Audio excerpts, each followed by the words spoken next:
Lepo pozdravljeni, torej še enkrat po ogledu filma Črni Ku Klux Klanovec Spikea Leeja. Prav lepo pozdravljam našega današnjega gosta, če ga je potrebno predstavljati, to je Mitja Meršol, dolgoletni dopisnik časopisa Delo iz Londona, pa potem iz New Yorka, pa potem urednik časopisa Delo, tudi avtor nekaj knjig, politik. Skratka človek, ki pozna državo, o kateri smo danes gledali film V drobovje, drugače kot jo poznam recimo jaz sama, predvsem po literaturi in filmih. Mogoče najprej, Mitja, vaši prvi vtisi po tem filmu. Torej najprej lep pozdrav vsem skupaj. Moram reči, da je film name naredil izjemen vtis, vsekakor, ampak hkrati me je pa napeljal na eno šaljivo iztočnico. Tukaj ni Mitja Meršol, ampak Jerry Thompson. Namreč Jerry Thompson je bil novinar, ki je leta 1979 dobro razkrival kot tajni član oziroma se je dobro urinil v Ku Klux Klan in napisal dobro zgodbo o tem, kako so nekateri voditelji tam povezani z FBI-jem. Tako da, ampak sem pa v resnici Mitja Meršol, tako da ni treba. Film je pa res, moram reči, zagotovo ne samo pretresljiva izpoved oziroma sporočilo o tem, kakšna je Amerika, čeprav je v določenih, kako bi rekel, prizorih le malo pretiran in mogoče celo malo, kako bi rekel, navezan na trenutne politične razmere, ne samo v Združenih državah Amerike, ampak tudi sicer po svetu. Moram pa seveda povedati, da imam, kar se samega filma in vsebine in sporočilnosti tiče, moram povedati, da imam nekaj svojih izkušenj, svojih pogledov in jih bom lahko seveda tudi, če boste zahtevali, povedal. Drugače pa mislim, da ni slučajno, da se film začne pravzaprav z odlomkom iz filma V vrtincu in nakaže pravzaprav izhodišče celotnega tega počutja in delovanja ali belske ali črnske oziroma, kako bi rekli lepo, afroameriške rase in pa, da se končuje pa pravzaprav tudi z odlomkom iz črno-belega nemega filma Rojstvo naroda iz leta 15. Tako da mislim, da sta ta dva filma nekako hkrati s tem, da imamo pri začetku igralca Erika Baldwina in na koncu pa mojega ljubega Harryja Belafonteja. In moram reči, da je to tudi v določenem smislu še eno dodatno simbolno sporočilo filma.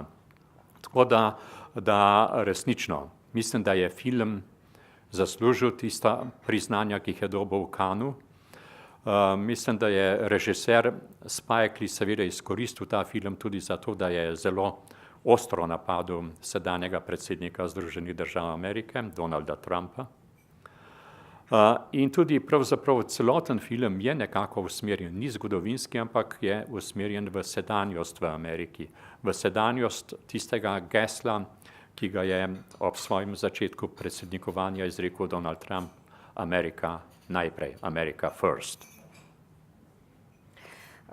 No, mogoče, če začneva na koncu, film se konča z dokumentarnimi posnetki iz leta 2017 iz Charlottesvilla.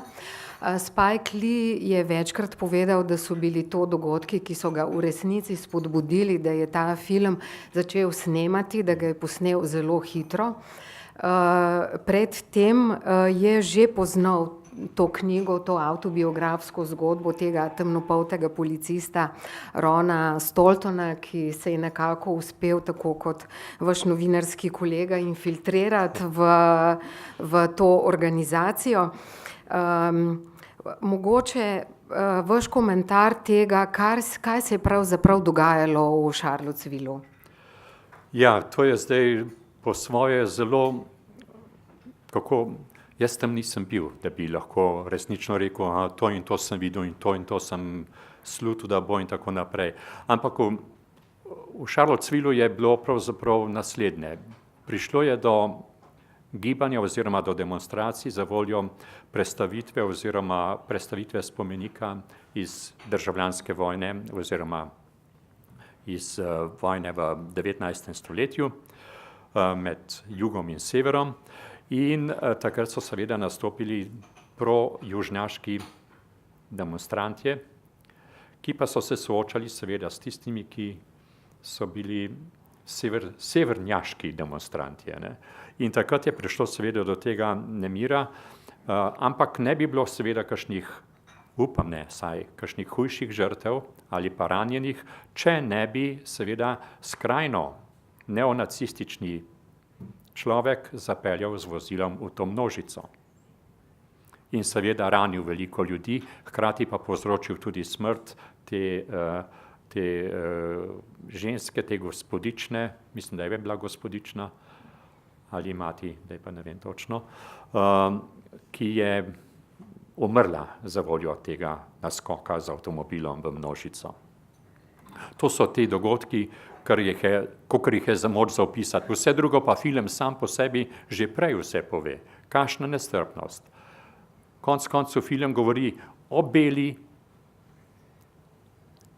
in črni oblasti oziroma moči oziroma sili.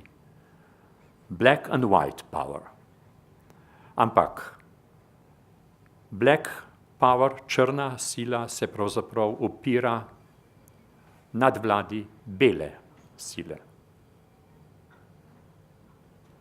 In zato prihaja do črnih panterjev. Ne pa nastopam kot advokat tukaj, ne ene ali druge strani, ampak skušam mogoče se res povrniti v tista leta, ko sem jih preživljal v Ameriki in sem sam doživljal nekatere stvari. Če smem, a lahko Ingrid ali? Ja. Ja. Namreč gre za to, da jaz sem prve izkušnje, kar se tiče razhajanja med črnim in črnskim in belskim prebivalstvom v Ameriki doživljal sredi 60-ih let. Sem že malo starejši in zato lahko to povem, da sem takrat bil študent na koledžu v Ohaju, v mestu Yellow Springs, ki je bilo zelo kvekersko, ki je še zelo kvekersko usmerjeno in je bilo pravzaprav ena izmed prvih poskusnih kolonij nekakšnega utopičnega socializma po zgledu angleškega utopičnega socialista Roberta Owena.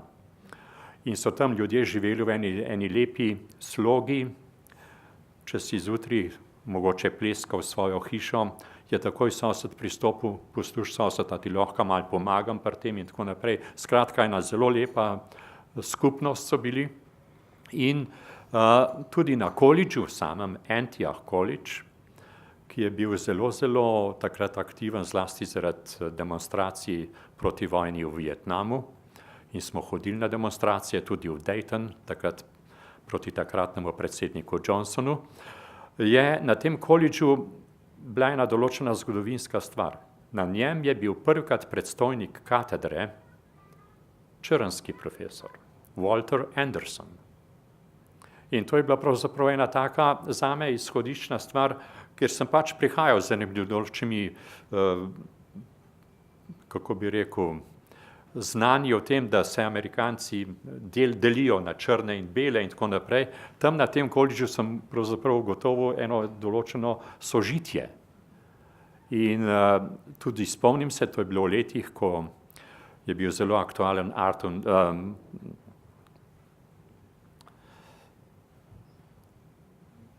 King. Martin Luther King. Martin Luther King, neršol demenca. Čigar žena, Coretta Scott, je bila študentka na tem koledžu. In tako da smo potem na tem koledžu tudi nekako se usmerjali v to, da podpiramo prizadevanja za enakopravnost in prizadevanja proti rasni segregaciji. In smo tudi takrat pod vodstvom tega Walterja Andersona, ki je kasneje v Reaganovi vladi celo postal Reaganov svetovalec za kulturno glasbeno področje, smo z njim vedno prepevali We shall overcome someday. Tako da je bilo resnično, to je bilo eno tako počutje zame zelo dobro, čeprav, moram reči, tudi v tem mestecu Yellow Springs je včasih prišlo do kakšnih razhajanj, ja, kva pa tale niger dela tukaj noter v tem lokalu. Pa tako naprej, tudi do teh pripomb je še vedno prihajalo, ampak nasplošno bilo pa sožitje zelo, zelo dobro in presenetljivo zame, ker sem pač kot zunanji prišlek pričakoval, da bo več razhajanj tega, ne. Ampak to je bilo, kot ste rekli, neko utopično mesto, poskus. Natanko to, ki ni bilo podoba Amerike. Ja. Zdaj, film Črni Ku Klux Klanovec je postavljen v 70. leta v zvezno državo Colorado, v drugo največje mesto, mislim, da v zvezni državi Colorado Springs, nekako mesto podobne velikosti kot Ljubljana. Je ta država, ta zvezna država oziroma to mesto kakorkoli posebno v odnosu do temnopoltih Američanov? Spet moram iti nazaj v svoja leta, ko smo enih par študentov smo šli po Route 66, to je posebna pot, ki vodi skozi vso Ameriko, in smo prišli v Colorado Springs in tam sem se jaz najbolj samo spomnil, kako smo lahko jahali konje okoli. Ampak drugače pa Colorado kot država je bila leglo zlasti v 20. letih, se pravi, ko je Ku Klux Klan prehajal svojo drugo obdobje po letu 15, ko se je nekako preobrazil v ne toliko samo proti črnsko, ampak tudi proti belsko-evropejsko, italijansko in drugo priseljensko maso, da je Colorado takrat bil eno veliko leglo Ku Klux Klana. In da takrat je seveda tudi pognalo seme za kasnejša dejanja, ki so se uveljavljala, čeprav moram reči, da je v letih, ki jih zdaj prikazuje film, se pravi 70. leta v Coloradu, članstvo v teh skrajnih skupinah neprimerno manjšo, kot pa je bilo recimo v 20. letih. Tako da ne moramo tega kar skozi poenačiti, da je to pravzaprav bilo skozi nekakšno rasistično področje. Tako da je seveda pa je film narejen prav zaradi tega, ker se je tam to dogajalo in tudi zato, ker je tam postal Ron, ta črnec, prvi črnski policist leta 72. Kar je zanimivo, ne? Če jaz primerjam z mojim koledžem v letih 60, da smo imeli že takrat črnskega predstojnika na katedri, je bilo v Coloradu šele leta 72, da je bil prvi črnec, prvi Afroameričan, da je bil tudi lahko policist. Mogoče še eno tako splošno vprašanje. Vi ste poznavalec Združenih držav Amerike. To rasno vprašanje, Spike Lee nam nekako kaže, da vprašanje ostaja, da vprašanje skoraj da ostaja enako. Kako pa vi vidite odnos med obema rasama oziroma to nestrpnost, ki kot v filmu nekako vidimo, ni samo nestrpnost do temnopoltih, je tudi nestrpnost do Židov, nestrpnost do vseh, ki niso anglo-protestanti. Ja. Je tukaj vendarle gre za neko valovanje v Združenih državah Amerike, odvisno od tega, kdo sedi v Beli hiši? Je, sigurno. Torej moram reči, da ko sem prišel v New York, je bil takrat prvi črnski župan New Yorka že, Dick Dinkins. Z njim smo celo igrali tenis na Roosevelt Islandu. Ampak za njega so nas splošno govorili, ne da bi sicer rekli, da je črnski župan, ampak da je slab župan. Zaradi tega, ker je bil slab. In je potem šele ko je nasledil neki drug župan, da je bilo rečeno, da se je več reda naredilo. Drugače pa moram reči, da smo v Ameriki doživljali pravzaprav različne stopnje tega protičrnskega rasnega gibanja, ampak smo hkrati ugotavljali, da izlet v Harlem ni več tako nevaren, kot je bil mogoče nekoč, da je sijajno sedeti v Harlemu v Cotton Clubu in se tam posvečati glasbi in lepemu druženju in tako naprej. Še zlasti pa moram reči, da je ti predsodki proti katolikom, recimo, so se spremenili, ko je na oblast, na čelo Ku Klux Klana prišel nekdo, ki ni bil južnjak, ampak je bil človek iz Cincinnatija, ki je pravzaprav na severovzhodu Združenih držav Amerike. In je rekel, mi od Kennedyja naprej sprejemamo v svoje vrste tudi katolike. Ampak potem pa vprašanje je bilo novinarsko, ali sprejemate tudi Žide, Jude? Ja, oni pa niso ravno krščanske vere. Ja, kaj pa kakšni drugi? Ja, tudi ne. Skratka, gre za to, da imamo opraviti pravzaprav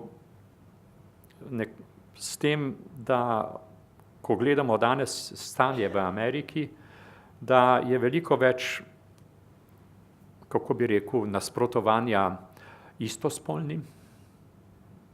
In imamo tudi primer, sicer ni Charlottesville, ampak je samo mesto Charlotte v Severni Karolini, državi Severna Karolina, v katerem prihaja do straniščnih spopadov. Namreč tam so vpeljali zakon, ki dovoljuje, oziroma sprejet je bil po odločbi Vrhovnega sodišča, ko je leta 2015 sprejel zakon o tem, da se istospolni smejo poročati. Je pa prišlo v Severni Karolini do tega, da se lahko človek izreče o svoji spolnosti, ne kako mu je določena. On, čeprav zgleda moški, lahko reče, da je ženska. Ampak do straničnih sporov je potem prišlo, ker so sprejeli morali potem sprejeti en določen zakon, ki je prepovedoval moškemu, da vstopa in se izjavi, da je ženska in vstopa v žensko stranišče. Tudi to je en izmed zelo, zelo zanimivih, ampak hkrati zelo resnih primerov tega še vedno razlikovanja in nasprotovanja tistemu, kar je sicer bilo dorečeno, da se pač človek izreče o svojem spolu sam, ne pa kot ga biologija določa. In to je en izmed. Drugo so pa seveda migrantje v današnji Ameriki in pa sicer tudi na splošno. In zato ta film pravzaprav ne govori samo o Američanih, govori tudi o nas. Mogoče, če se vrneva še malce nazaj, čist v središče filma, meni osebno je zanimivih več stvari v tem filmu, vsej meni je bilo zelo dragocenih. Ena od teh stvari je, tukaj neposredno vidimo pogled temnopoltega režiserja, intelektualca na rasizem v Ameriki. Še več kot to. Vidimo njegov pogled na organizacijo, se pravi na Ku Klux Klan oziroma na skrajno desnico. In kar je mene ob ogledu tega filma v bistvu res presenetilo, je, da velik del tega članstva Spike Lee prikazuje kot neke nevarne, belopolte čudake. Narobe. Jaz mislim, da Spike Lee v tem smislu je mogoče namerno to naredil. Namreč pri njemu moramo vedeti, da se s temi zadevami ukvarja že več kot 30 let in da zelo dobro pozna razmere in tako naprej. Ampak pri tem prikazovanju ne gre za nekakšno nižjo raso v Ku Klux Klanu. Gre tudi za zelo izobražene, za zelo, kako bi rekel, ljudi, ki nikakor ne sodijo nekam v plebs ali pa v celo ene take, kako bi rekel, fanatike, ki so samo na pol razviti ali pa na pol izobraženi. Gre seveda za eno zelo in zaradi tega mogoče celo prihaja do tega, da je delovanje postalo tudi za voljo teh višjih članov bolj rafinirano po svoje in bolj, kako bi rekel, manj opazno. In zato je Spike Lee pri tem hotel mogoče ravno to poudariti, da se še vedno zavemo, čeprav je pokazal to na malce nižji ravni, da se še vedno zavedamo nevarnosti, ki obstaja ne glede na to, kdo sestavlja recimo takšno organizacijo in kako se imenujejo, ali je to nacionalni direktor ali veliki vraž ali karkoli že. No in druga stvar, potem pa bom besedo prepustila vam, ki je meni osebno zelo zanimiva, pač kot filmski kritičarki, je njegova interpretacija znamenitega filma Rojstvo naroda, ki ste ga že omenili. Gre za film, ki sodi v klasiko svetovnega filma in posnel ga je David Warr Griffith. V njem igra znamenita zvezda, ameriška zvezda nemega filma Lillian Gish. In ob tem filmu se je morda večkrat nekako diskretno reklo ali pa šepetalo, da je to film, ki pa je morda sporen v prikazu temnopoltih Američanov. Nekako bi rekla, nihče do zdaj ali pa malo kdo je tako jasno povedal, pokazal, kakšen pomen je ta film imel ne samo za filmsko zgodovino, ampak sploh za ameriško zgodovino. Gre namreč za eno tistih umetniških del, seveda, ki so bila izrazito negativna. Tudi iz evropske zgodovine poznamo take primere takih filmov na prvo žogo, takoj lahko se spomnimo na Leni Riefenstahl in na njene dokumentarne filme. No, tukaj pa in nekako ameriška zgodovina to tudi potrjuje, je prav film Rojstvo naroda vzpodbudil to, kar ste tudi vi že prej omenili, ponovni zagon Ku Klux Klana in dogodek, ki se ga prav Harry Belafonte spominja v filmu, je dogodek, ki je nekako bil neposredna posledica tega, torej ta brutalni umor, linč Jessea Washingtona. Skratka, gre za morda prvič eno tako resno vrednotenje tega filma v tem imenitnem delu, ki ga niste mogli spregledati v filmu, v tej nori montaži, ko na eni strani gledamo organizacijo Ku Klux Klan in to njihovo slovesnost in na drugi strani ta shod temnopoltih, skratka Black Power shod in ta montaža, ki si jo je potem zamislil Spike Lee. Ja, mislim, da je v nekem smislu Spike Lee tukaj naredil tudi eno določeno kritiko samega tega filma in njegovo sporočilnost. Hkrati pa je seveda zelo dobro na koncu to prikazal ta odnos med črnskim in belskim gibanjem. In mislim, da je nekako zadev kapco na glavico, ne? In da je resnično pokazal na to, kako pravzaprav v ameriški družbi še vedno ni tistega soglasja oziroma, kot bi rekli po slovensko, sprave, a ne? In da še vedno vlada, in to mi Američani vedno sami pravijo, da je še zmeraj državljanska vojna. Tudi jaz, ko sem bil v Ameriki, moram reči, da je takrat potekala največja debata ravno v zvezi z abortusom in da so takrat Američani največ govorili o tem, da državljanske vojne še ni konec. In da je potem Spike Lee v bistvu tudi s tem filmom nekako skušal pokazati, da dobro, to se je dogajalo leta 14-15 recimo, ampak v bistvu se dogaja še vedno danes, da ta nesorazmerja in ta nasprotja, ki obstajajo v družbi.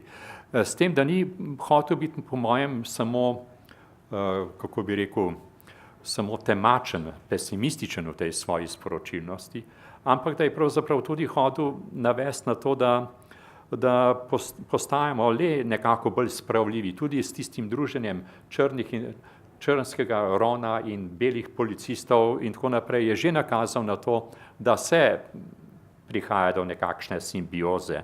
In da je to tudi konec koncev, če bi vprašali Američana pred 20 leti, a boste imeli temnopoltega predsednika, bi vsi rekli, kje pa, to je nemogoče. Ampak so imeli Američani predsednika Baracka Obamo, ki je bil seveda v svojih izjavah glede rasne diskriminacije zelo, zelo uravnovešen in previden in tako naprej in ni izpostavljal kakršnekoli ekstremne pozicije glede tega. Dobro se je zavedal, da je pravzaprav temnopolti afroameriški predsednik, ampak hkrati je znal to voditi kot predsednik, čeprav bi mu nekateri rekli, da je bil premalo oster, ampak. Zato pa zdajšnji predsednik nima prevelikih težav s tem. Ne, se ravno zaradi Obame je zdajšnji predsednik našel dobro jedro. Zdaj pa mogoče še kakšno mnenje gledalcev. Ja, izvolite. Jaz bi rada rekla samo to, da me zelo čudi, da je bilo na začetku rečeno, da je to komedija. Zame to ni bila komedija. Samo vsebino lahko razvlečemo na vse dogajanje okoli sebe, na vso nestrpnost in mogoče veste vi obrazložiti, zakaj je to tako naslovljeno. Ja, jaz bi se strinjala z vami, to je komedija, ki ni komedija. Zdaj, če bi tukaj iskali žanrski opis, kaj to pravzaprav je, a ne, bi mogoče najboljši opis bil politična drama, zgodovinska drama s komičnimi elementi, je pa Spike Lee morda tudi na račun tega, da se gledalci ne ustrašijo same tematike, ta film res povsod predstavljal kot komedijo. In tako v resnici, jaz zdaj žal nisem bila z vami v dvorani, ker sem ta film že dvakrat prej gledala, ampak sama sem se zelo zabavala.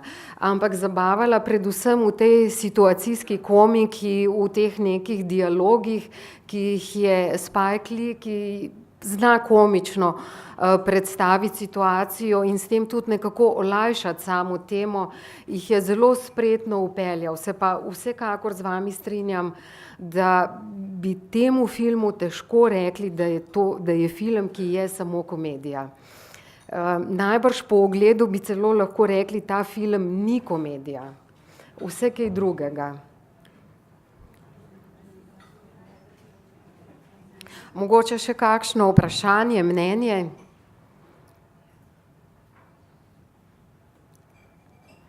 Potem bi pa vas jaz vprašala, sem že prejle tlele gospoda v prvi vrsti.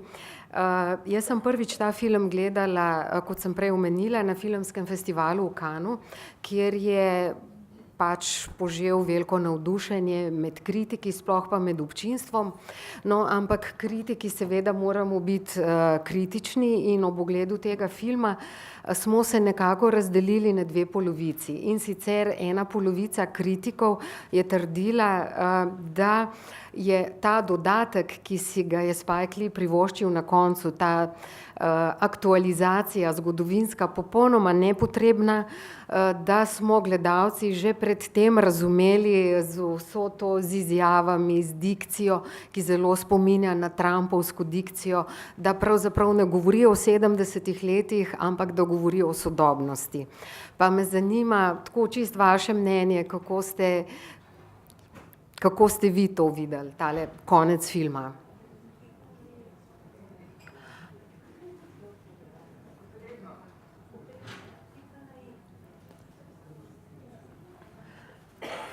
Pa vi, gospod Maršol?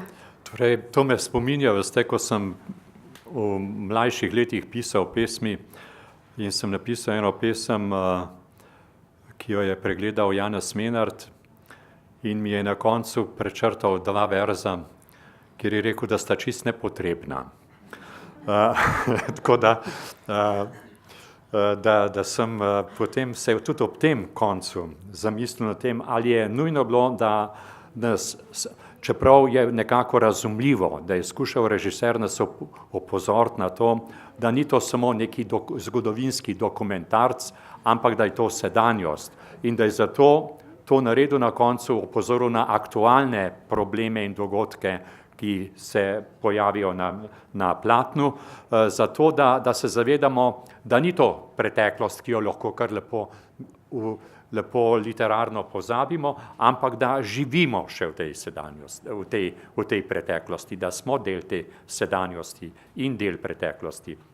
Da zato mislim, da če bi čisto iz mogoče kulturno umetniškega zornega kota pogledal, mogoče bi bil tak kot Janez Menard z mojo pesmijo, ampak mislim pa, da je hotel, ker gre za širši krog občinstva, da je hotel to jasno povedati, da se to dogaja še danes. Zlasti Američanom je morda želel povedati, da mi Evropa to razumemo, pa tako sprejmemo, da meni je bilo tudi več tam, ampak da Američane je pa treba osveščati, da ga imajo tam. Ja, se to je njegov agitprop pravzaprav proti Trumpu, ne? Ja. No, vse tega tudi ne skriva, ker tudi sicer v izjavah in pogovorih, ne samo v filmu, je Spike Lee zelo neposreden in zelo oster. Mogoče še kakšno mnenje, še kakšno vprašanje za gospoda Maršola? Že preveč govoril. Potem bi pa mogoče jaz še dve podrobnosti v zvezi s tem filmom povedala, ki se mi zdita zanimivi. Producent tega filma je Jonathan Peele, mogoče je kdo od vas ujel lani film Get Out oziroma Zbeži, je bil slovenski prevod, film, ki je bil sicer pri nas kar precej spregledan, zelo hitro je zapustil kinodvorane, tako kot film, ki smo si ga danes pogledali, Črni Ku Klux Klanovec. Ta film je imel premiero v začetku septembra in potem zelo kmalu odšel iz slovenskih kinodvoran, drugače kot v Ameriki.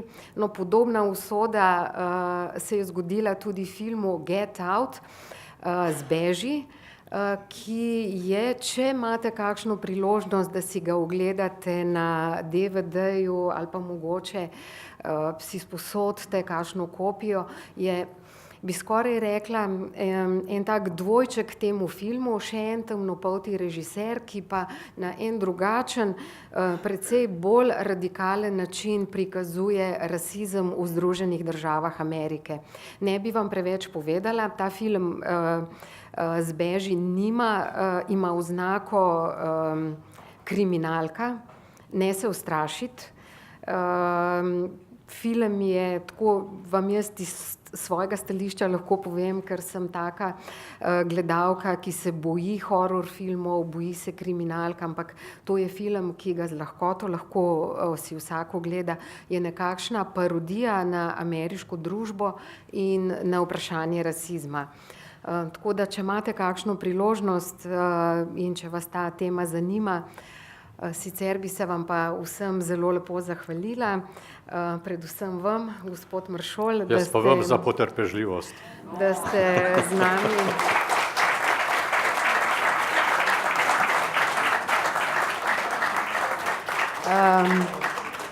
In bi vas seveda samo spomnila, da se dolgo časa ne vidimo, šele čez 4 tedne, ko bo v abonmaju na sporedu Fantomska nit, film angleški, s katerim bomo šli v čas tik pred drugo svetovno vojno in po njej.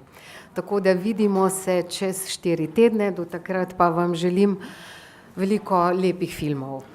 Če ne bo tretje vojne.